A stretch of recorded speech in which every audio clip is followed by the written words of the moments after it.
Hello, college biology. This video is on ecological disturbances. And ecological disturbances are natural disasters or events that can lower an ecosystem's carrying capacity.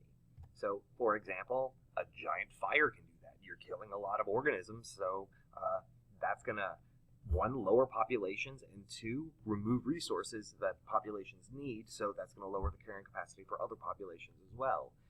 It could be a flood.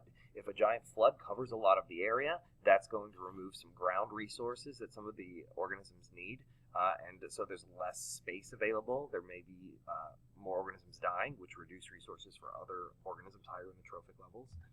It can be pollution. If pollution causes problems in the ecosystem, that can kill off resources that higher trophic levels need, that can reduce carrying capacity.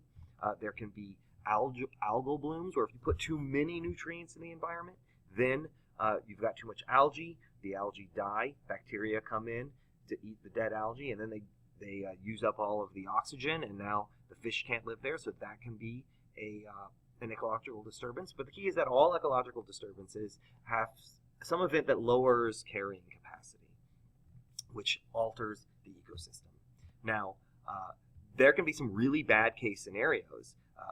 The worst case scenario is called ecological collapse, and this occurs when the producers are damaged.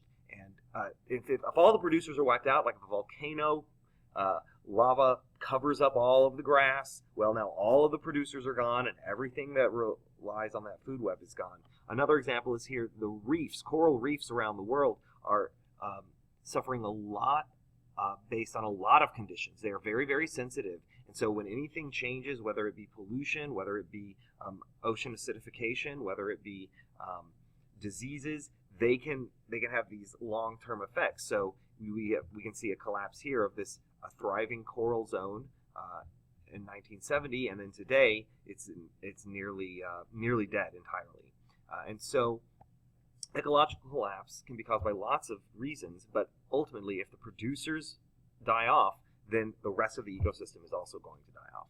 Now, in some cases, we can bounce back. We can bounce back from ecological collapse. Here, this is an example of a fire that's burning down a forest, and it has killed all the producers. But in time, in certain circumstances, you could have new producers move in, and then that provides new resources for other organisms, and then the other organisms are able to reproduce and grow, and you can kind of reestablish the ecosystem. This is called regaining equilibrium. The equilibrium is when the ecosystem is in balance. The different populations are kind of hovering around their carrying capacities. Then we have the change in carrying capacities, and it will take some time before we can reach equilibrium again, assuming that the resources can return and organisms can move in and live there. So, a review. Oh, I didn't do my review notes. Well, then let's write them as we go. An ecological disturbance is an event or natural disaster which lowers the carrying capacity of an ecosystem, and examples can include forest fires, floods, and pollution events. The key to these is that the worst case scenario is called ecological collapse. And this occurs if all of the producers are wiped out.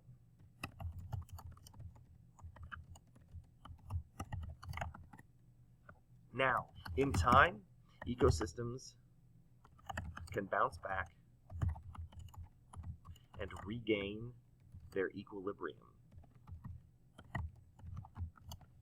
And this takes time and can only occur if other species and organisms can move into the ecosystem.